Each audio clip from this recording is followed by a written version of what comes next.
Hey folks, Steve here with another Axis Empires Fall of France training scenario video. We continue what's really turn one. This part three video comes off the back of a sort of detailed conversational video around what we could do, what we did do as it relates to Narvik. So I've kind of decided just to continue play as if Narvik is, actively an in play element of the campaign.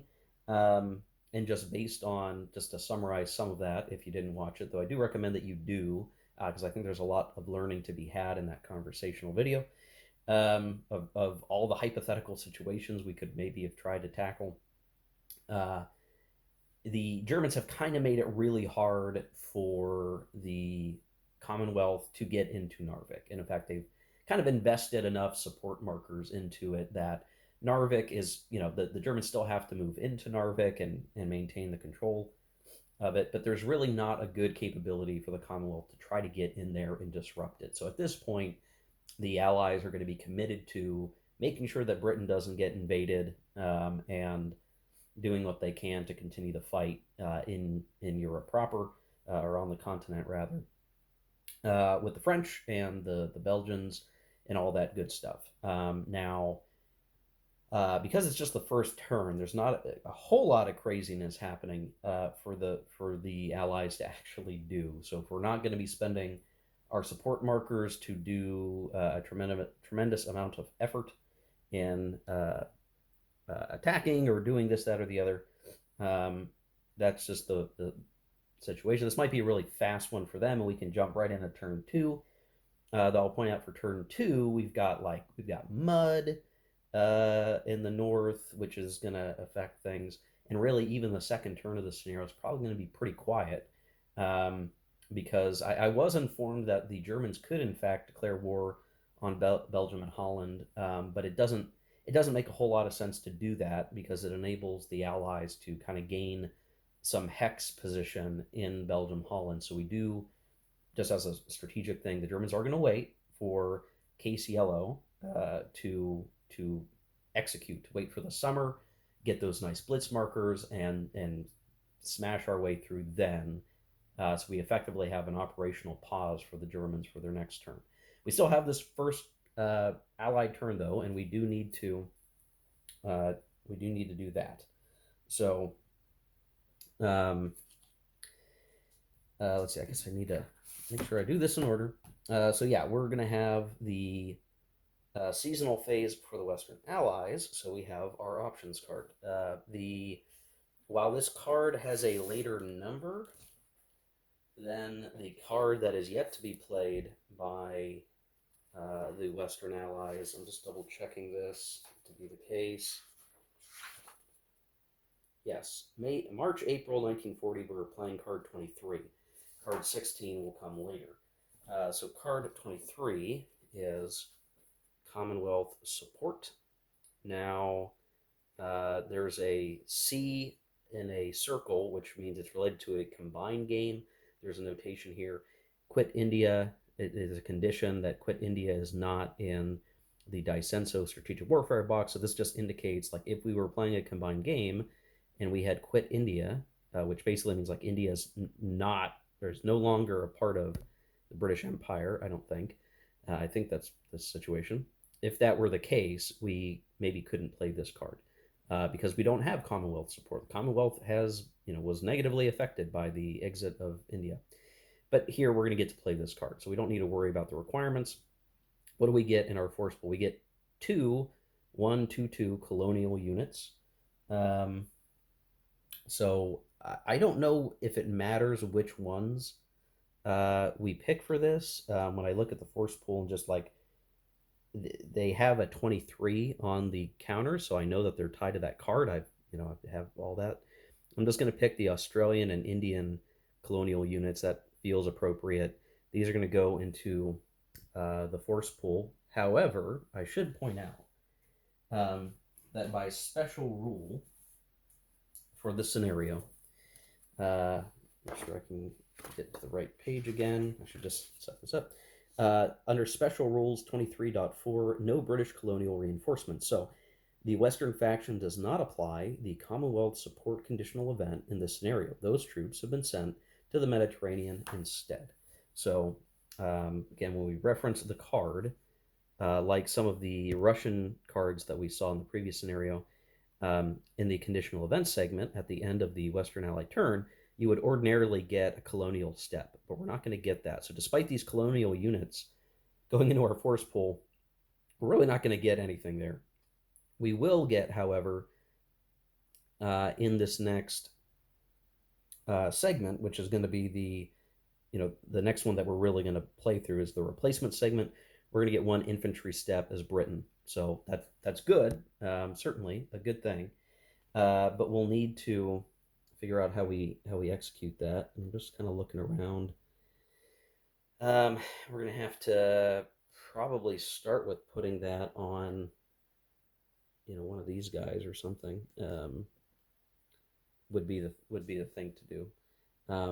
And I wouldn't flip it over yet, by the way. I'm just showing that that's how we would build that unit up. Yeah, that is a city, so that would be how that would go. So Commonwealth is going to do that. You'll notice like this doesn't feel like a super great card, right? Um, but understanding like this might be a conditional card later. There might be cards that depend on this card being played. Only getting one step or even just two steps maybe is not a lot, but those colonial steps are useful in terms of getting them onto the board. And like historically, yeah, they would be in the Mediterranean. They would be contesting any Axis advance against the strategic hexes in the Middle East and near Egypt. So on the face of the card, it doesn't feel like it's super great, but it's sort of a broader intangible benefit. So we are going to get that single step. I guess what I would do is I would place this guy like so, and then eventually we're gonna have to do the support segment as well, um, but we could then combine this guy into a 2-3-3. And the question would be, what are we going to do with them? Are we going to try to stick them in France? Are we going to keep them in Britain? I certainly think that would be helpful. We could alternatively, I guess, stick this guy in London itself and just commit to the defense of London. Though I don't think the Germans really have the capability. They'd have to take, I guess they'd have to take like Calais before they could reasonably expect to do a sea lion, I would think, or maybe Amsterdam. So we still kind of we we've got to put these guys over here. We've got to put that step. It's about where we put it. Do we put it in so that we can maybe send another army over here along with the BEF and what these guys have, or do we just build up some strength in London and make sure that we don't get knocked out? So I think I had decided previous video that the Commonwealth was going to be relatively conservative, um, not wanting to lose a whole lot. So um, I guess we'll play it by ear for the moment. There are going to be some conditional reinforcements that come in. Their finest hour conditional event in Paris threatened, and not to jump the gun a little too far, but just knowing that some HQs, additional corps, and some support markers will come in for both the British and the French. When the Germans execute Case Yellow, those conditional events will end up applying, and we will get extra stuff for around here. So I'm not too worried, but we obviously don't want to stick our neck out too far and open ourselves up for a lot of pain. Um, Later, I guess, right? What's interesting about the production model of this game truly is like you don't get a ton of replacements, it feels like. Under certain conditions, you can get a decent number of steps, but you really don't want to like be operating and throwing steps away because I mean just and when you just look at this card, right? Like you're not you're not getting very many steps as the Commonwealth or as Britain. Um, and even on their next card, like you're getting stuff in the delay box. Um, but even with this plan, the Dale plan, like you're not getting a lot of French steps. They're just not getting many steps, period. So it's like, what do you do with the very few steps that you get? You have to marshal them very carefully, as opposed to the Soviets who get tons and tons of steps. At least in this scenario, like whatever the Allies build right now, whatever steps they get, that's all they're really going to get to operate with. So we need to keep that in mind. It's very easy to eliminate a couple of steps. So if you're only going to get a couple of steps for a good chunk of a year, and the Germans smash their way through those steps, there might not be a whole lot to save you. Um, so we would have the support marker segment. The British do have an air force. They do have a surface fleet. They do have troop convoy. So the question around what do we decide to set up? Again, we could opt to, and we have supply convoys already in place wherever the Allies want to operate, so that's not much of a concern. But do we want to use troop convoys? Do we want to ship more units into France in a campaign game that might, continue to weaken Britain? That Germans could entertain the sea lion more and more. I guess I need to think through this. Like, what makes the most sense to do? We've already got some stuff out here. We would have the ability to possibly build up some of these forces here. I have to look to see. I guess we don't have the AA army on the board, or do we? Is it? Oh, okay. So we could pump up the BEF to be a bit stronger. So yeah, I guess we got to juggle that. Just decide, is there anything more that makes sense to do? What our options would be: put a surface fleet out to maybe start an invasion, which I really don't see that doing much good. Even if we were going to try to be sneaky and grab Hamburg, the Germans could crush that pretty quickly. Recalling the World War One statement of somebody saying, like, if the British army show up in Germany, we'll arrest them. I don't know if you've ever heard of that. That kind of feels like what would happen if they try to go for Hamburg. That doesn't feel like a great idea. So I do think that a lot of the Air Force bits are probably better off being held back for now, because the surface fleet will help us contest and operate. We'll get our carrier next turn as well, and that will just leave us with a lot more options. So I'm not sure that the Commonwealth will actually play any support markers here. I just don't see. We're not expecting the Germans to invade. They're probably going to do that with case yellow, right? We would guess that. So it doesn't necessarily benefit us to deploy any of our markers yet. Even the troop convoy, I mean, we could plop troop convoy down. So I guess that's what I need to decide. Okay, here's what I'm doing. I'm actually gonna put our infantry step in a port that touches the North Atlantic, so in Bristol, and because we can't transfer here. These aren't open ports at the moment because of the interdicting sub fleet of the Germans. So we put our troop convoy over here so that we can ship this guy to Brest, and then they'll eventually make their way over. We're going to leave London a little under defended because at this point the Germans really don't have the capability to make a concerted push um, into Britain, at least this turn. And by the time that they would, their finest hour should already be activated, and we'll have some additional defenders there. So we're going to try to make life difficult for the Germans. With the commitment to Narvik, we're expecting that a sea line's just not going to happen. We're going to send our stuff off elsewhere. That's what we're going to do. In the combination segment, unfortunately, we can't build up this BEF unit because it needs to combine with a minor step, and there's no freestanding minor steps. We already got that French unit built up, so we're going to have to move some stuff around if we really want that. And we'll have to wait for that in due course here, which we'll do this turn. We'll get in position for that. They don't have a blitz marker, so there's nothing good there.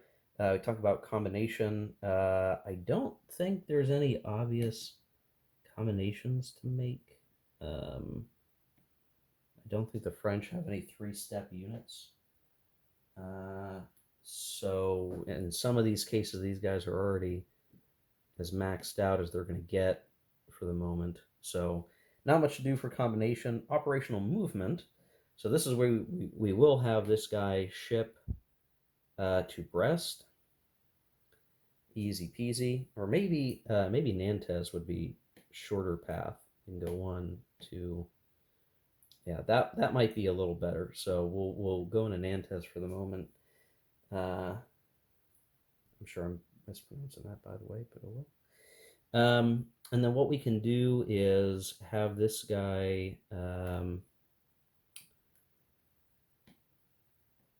We could have him shift here, have this guy go here, and then we'll be set up to.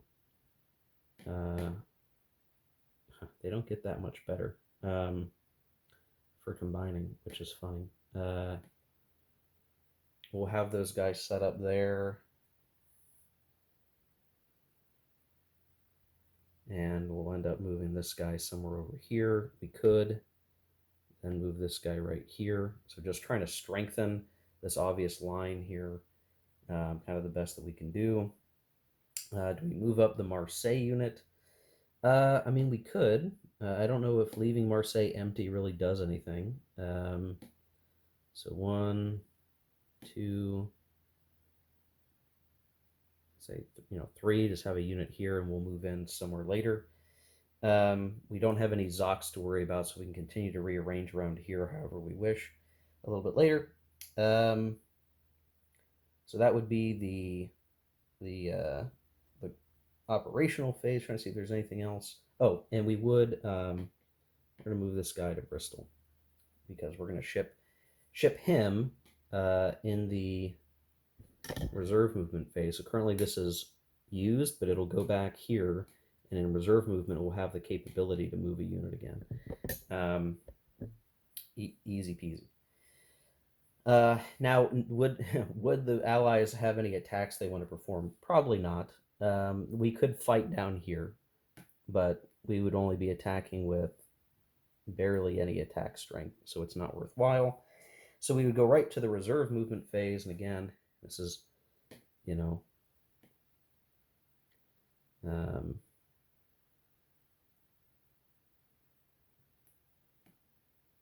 going to double check the stacking capability. These guys started stacked with French units. I'll need to make sure that these guys can stack. I'll have to double check that. I assume that they can. So just moving these guys in, and then again, reserve movement, shipping into, we'll say Nantes. Kind of the long way around, but we're going to make this a pain in the butt for the Germans. That's the hope. And then conditional events. I don't know. Let's see. Their finest hour doesn't activate yet.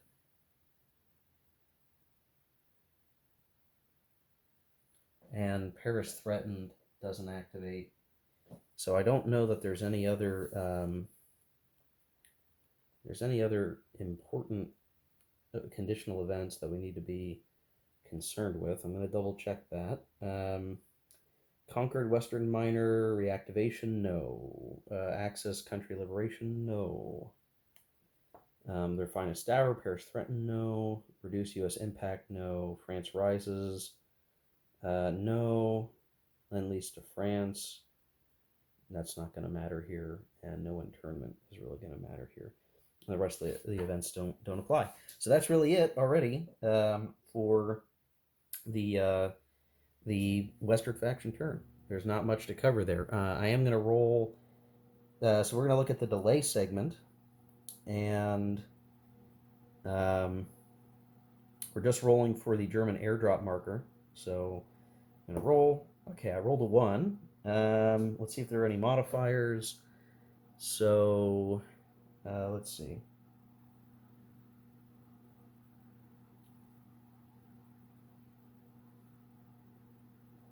I don't see anything that would affect this. I'm going to have to go back and make a correction. The Allies do have a French war economy and a minor production set of markers in the strategic warfare box, which probably means they should have gotten some additional steps. So let me go back and fix that. But the airdrop marker, there's no other DRMs that I can see. Uh,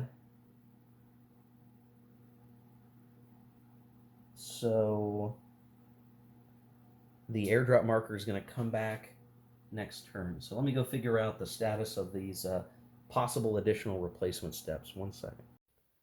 Okay, yeah. So the quick fix, just the French get a war economy replacement step. They also get the minor production because, well, there's no other miners around right now to utilize for step replacements. Belgium, Holland still inactive.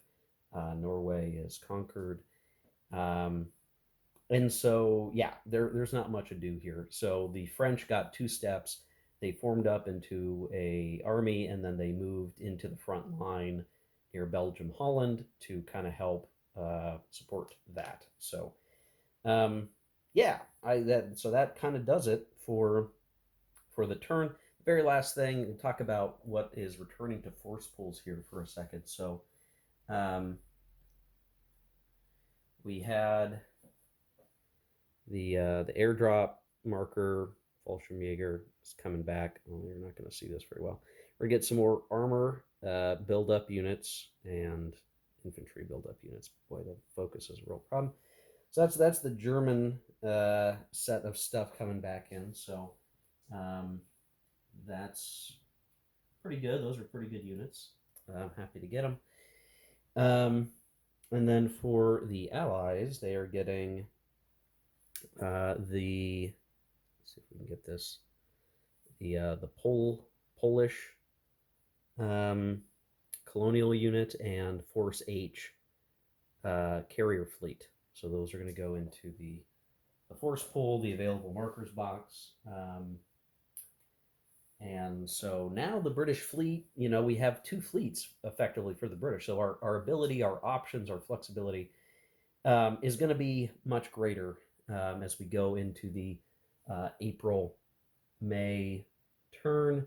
I'm just wanting to quickly jump into that turn because I don't think there's going to be a whole lot for us to do.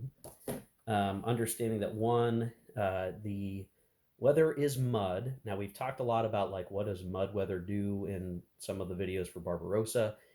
There's not going to be a whole lot to really manage or do here. So that's just going to be a part of what we're dealing with here. So yeah, so the Germans are going to do some stuff. They got to return to base, and some of these things are going to be going into the delay box, unfortunately. So the subs going into the delay box. The Air Force that was used to do the additional convoying goes to the delay box, I believe. The convoy, I think, may have to, but we can put it right back, basically. So I'm probably going to leave the supply convoy there. The reason why we need to keep the German supply convoy in the North Sea is we need to keep these guys supplied so that he can move the required distance up to Narvik and actually occupy it. And he needs to be in supply to do operational movement. So no reason not to try to keep that supply convoy in place. And then and it can't be contested, so no big deal there. And there's really not anything that the Commonwealth, the British, can do to stop the maneuvering of that mountain unit up to Narvik. We talked a lot about that in the previous video. So the support units, the Germans have 2 planes at their disposal right now. Technically, they also have a blitz marker. I don't know that there's really any need to do anything here. I don't think any of our attacks that we would perform would really benefit the Germans at all. We could attack the Maginot Forts, but again, I don't see much point. We probably want to wait for Casey Yellow to really get into Belgium, Holland. We can't declare war on them right now, so that's kind of default for us. So holding our planes in reserve, I think, is a just fine idea. There's really nothing else for us to perform there. The blitz marker, I mean, again, there's really not much to do there. I don't really see, much reason to focus in any particular way there. I think we're just fine and dandy. The only thing I thought about was like, well, would we want to end up, we get to the organization segment, like, is there any reason to send, we can start to, um, do some combining here, but like, is there any point to trying to attack or make a move on, um, let's see, just working on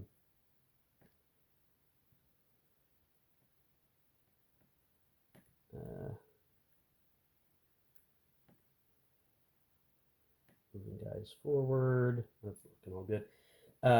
As we're looking to do these moves like this here, uh, is there any point in uh, trying to, what am I saying? I'm losing my train of thought here, guys. So sorry. Do we put a unit in Hamburg? I don't know that it's really under real danger. I mean, it wouldn't be that big a deal to, like, I don't know, stick one of these guys back here just in case. I don't know, the British get squirrely and they try to make a landing somewhere that isn't Norway, like they try to do something in Germany, but I really feel like that's really out of sorts. I certainly would want to keep like something on the coast or something in Hamburg. And if we did, right, it'd be maybe trying to take this one unit and leaving it here and just saying, hey, just in case they, we don't want the British getting squirrely on us. Don't do stupid things like trying to grab Hamburg at the very end of the scenario to deprive us of a strategic hex and cause us to lose.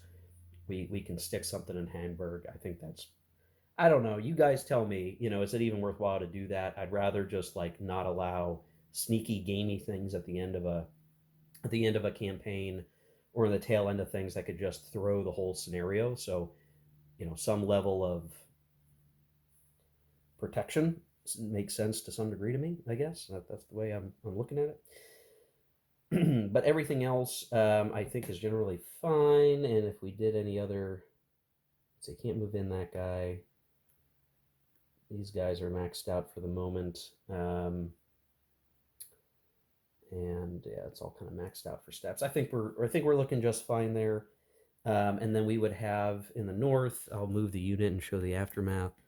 1, 2, 3, 4. So we're in supply. We're not being interdicted for supply. Mountain unit uses operational movement and runs up the rail and road of Norway. And then when we get to the reserve movement phase, he would complete his travels up to Narvik and be in a good position up there, just to show that. So he's zooped up there, reasonably well protected against any potential attacks from the British. They wouldn't have enough strength to focus up there to change the outcome of how this is going to go. So that's really, I think, the end of the German turn here. I mean, there's really not a whole lot for us. And even when we switch over to the Commonwealth, there's really not a whole lot for them to do either. So political events, conditional events, like none of those are really going to apply here. Support segment, well, I guess the British could, again, could be trying to figure out a way to make something happen. We do have the ability to do some combination, and we have some movements to make. So maybe I'll take care of that really quick off camera and just kind of show where the Allies are trying to get stable for the events to come. Okay, here's after the Allied turn. So we've moved units that have been transferred over up, increasing the defensive factors in these hexes. And puts us in a reasonable position to be able to defend, or at least as many steps as we can get are up in there. That is really the best that we could hope for. I was looking, trying to figure out like, well, would it have been any use to use either the surface fleet of the British or the carrier fleet this turn to do anything in particular? I don't think so. I don't see like a lot of great options to do anything. So keeping a step to defend London. Okay, let's not stick our neck out too far. We've already transferred stuff to France to the ability that we can. I'm not sure there's much more to do now.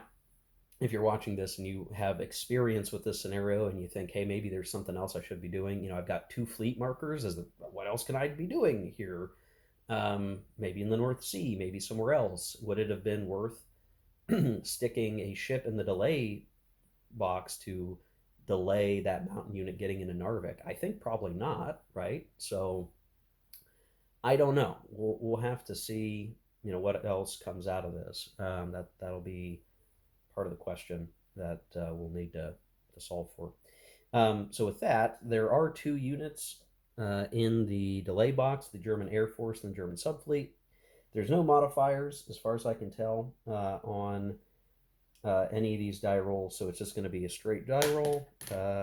Okay, the subfleet goes out 4 turns, which is pretty far away, and the Air Force goes out 5 turns, which puts them beyond the scope of the, let's see, 1, 2, 3, 4, 1, 2, 3, 4, 5. Yeah, certainly outside the scope of the scenario. So the Germans have effectively lost their Air Force for the scenario, one of their Air Force, and they only have 2 now. That could have a pretty negative effect on the future of the campaign in France. So again, like, was that worth getting Narvik under control? 1 strategic hex that was maybe under threat. Hard to say. But that's done. So let me get us going into the next turn. So in terms of the uh, reinforcements, each side, the British and the German, are each getting a 2-step army unit on their in their force pools. That's nothing too crazy, though. The British could certainly benefit from that if they can. Maybe they should have co-located some of these other units. We'll look at doing that when we can. And that's the end of the initial cards that were being played. So we'll set those aside for now. And we'll get into the May-June turn here. So yeah, let me get organized for that. Okay, now, as we're getting into the May-June turn, this is kind of where the game, the last 3 turns of the scenario, are going to pick up in intensity. And I know this video is already getting to be like half an hour long. So let's use the rest of the time to be reasonable to talk about what's going to need to happen here at the start of the May-June turn as the Germans. So as the Germans, we're going to be playing the case yellow card. Now we needed to have played German mobilization. That would have occurred. We would remove Operation Otto and the Ostland Accord totally out, which I think has to do with going east first, which obviously we're not. We're doing the west first as Germany. You may select 1 neutral minor country and apply declare war. So that would be how we declare war on Belgium and Holland. And then we're going to get a scratch convoy. We're going to get an Air Force back, which is actually pretty useful given one of our Air Force units got stuck in the delay box and then is way out ahead in terms of the turns. We're going to get some additional units via the 3 armor and 6 infantry steps, which is always good. And then if it is a seasonal turn, this would be at the end of our player turn when the conditional events occur. You may select 1 minor country and apply influence. Now, given the state of this scenario, there's really limited options here. Italy is technically in the scenario, so we would apply influence to Italy. This is how Italy will come eventually into the game. We would just add influence to them. We'll cover that when we get there in the turn and what to consider when the time comes, but we'll remember to do that. And if limited war is in effect, which is true, you may apply case yellow, but you can only do case yellow once. So each turn we have the potential to use the verbiage in section 20.2.1 of the rules, a special segment of the rules governing what case yellow does. So when we go to do that, if we aren't in, what it's really going to come down to is Paris, basically. But If we're not in Paris, we have another opportunity on the next turn to see if we can implement the case yellow situation, the event effects. So you can imagine just looking at the map here, right? That does, we are looking at this going, okay, the Germans have 3 turns. They have 3 turns to get into Paris. And at the end of their third faction turn, they need to be able to have played the case yellow stuff. Now, the case yellow stuff, it's in the Totaler rule segment. And when we look at what it does, it says this event can occur only once per game. So once if we somehow, got in there within the first couple of turns, we would use it, and then that would be it for the case yellow stuff specifically. Um, Ordinarily, the Axis faction selects one active allied minor country. If a supplied German ground unit occupies the capital, or any 3 city hexes within the selected country, then the country is immediately conquered and the following steps are performed. And it lists a set of 5 steps that you would follow. Exception, though, France is a special case below. So you actually follow a different set of instructions if France is the target of the case yellow application. And what I'm not sure about, and maybe folks that are more familiar with a campaign game can tell me, like, I guess, like, when would you use case yellow on any other country? You only get to use it once. So, like, who's the target then? Would you be doing this to I don't know, Poland? That seems odd. Like, what are the other circumstances where you would be using case yellow and not targeting France for this, and use the non-exception case that covers all cases? That's what I would be interested in understanding, because obviously this is set up historically to just send us right down the historical path. But in a campaign game, just like, well, what else would it be? What other minor countries? It has to be a minor country. So would that be a Republican Spain? Maybe I could see that maybe being the case. Um, Maybe you look at, when I look at the map, I'm like, I don't know. But maybe this is the opening case of, like, maybe you're playing Dice of Decision and there's just a bunch of craziness, and there's a catch-all situation for whatever geopolitical permutation you find yourself in such a more sandbox campaign. You still want to use case yellow for that oomph factor and get some kind of ahistorical Vichy situation elsewhere. Who knows? I'm guessing that's what it is. If somebody has a better understanding or knowledge or experience with this, I would appreciate if you could leave that in the comments section. I really want to understand that circumstance. But let's say it's France. This event cannot be applied to France if it has already been conquered or liberated. Otherwise, if a supplied German ground unit occupies Paris or any 3 city hexes within France, then do the following. And it does point out, if you're playing with the alternate Vichy optional rule, use the checklist there instead of this one. Well, I'm not doing those optional rules. I don't know what that looks like. I'm going to leave it alone for now. So what we would do is, if we are in Paris, and somebody pointed out in a previous video, Paris is the goal. You don't have to reduce Metz. Get into Paris. That is the most important thing to do. Roger that, because that enables us to trigger this.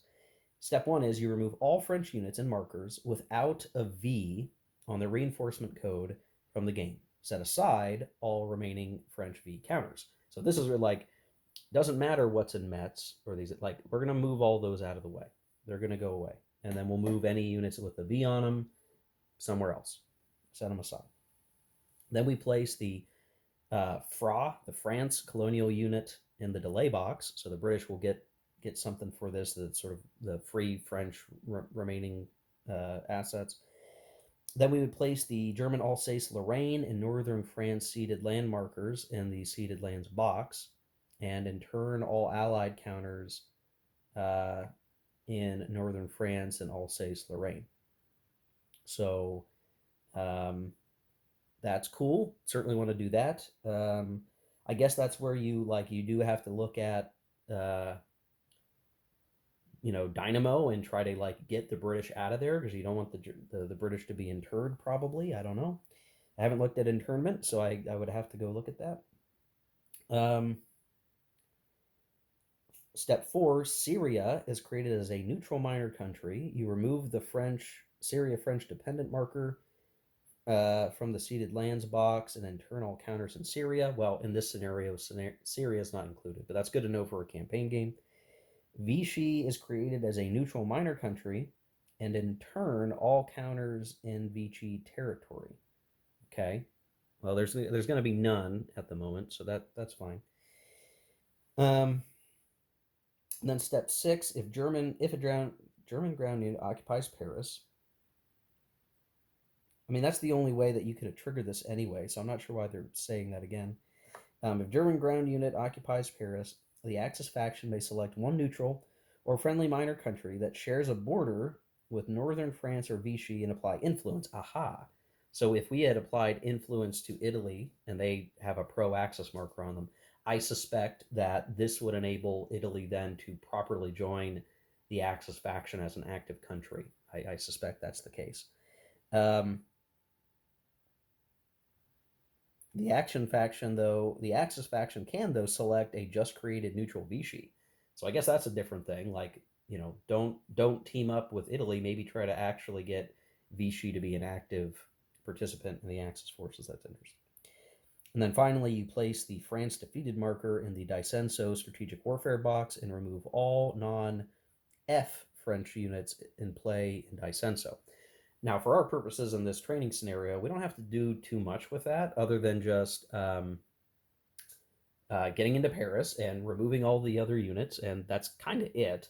The important thing, though, just to note, is that Alsace-Lorraine, which is this area right here that I just pushed units out of to show you, when we get the ceded Alsace-Lorraine marker for the Germans, um, we assume like all these guys get cleared out of the way, and that hexes say empty. Well, the Germans still control it because now they own Alsace-Lorraine, and I guess technically they are in control of northern France and have that as well. But the main thing is like we don't even need to occupy the hex of Metz. That will be considered part of Germany, and they control it by default. And we'll have a unit in Paris, which would get us all the strategic locations needed to win the scenario by having the Axis tide marker on the VP track. Um, so yeah, that really is. I mean, that's the way to go. One funny thing is, if you had done a smaller sea lion and you captured London, you would still need to get into Metz. So if I try to think this through, right, like, okay, you put a bunch of effort into getting London. Maybe you don't need France or you don't need Paris necessarily, but you're still going to have to get into Metz to offset the -1 on the strategic level calculation.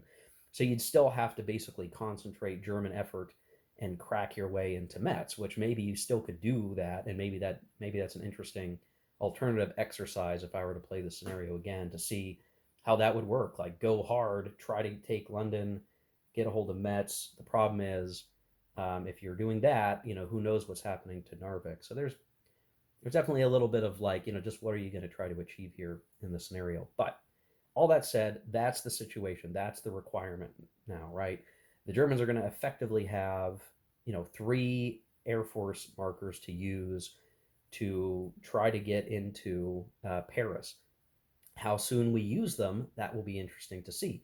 Do we use our Air Force all at once to try to really eliminate the enemy? Do we hold them back and maybe wait until after we've smashed our way to this allied line and then use all of our Air Force to channel retreats a certain way? Lots of different ways to look at this, and I'll certainly have to spend a lot of time off camera determining just exactly what I want to do.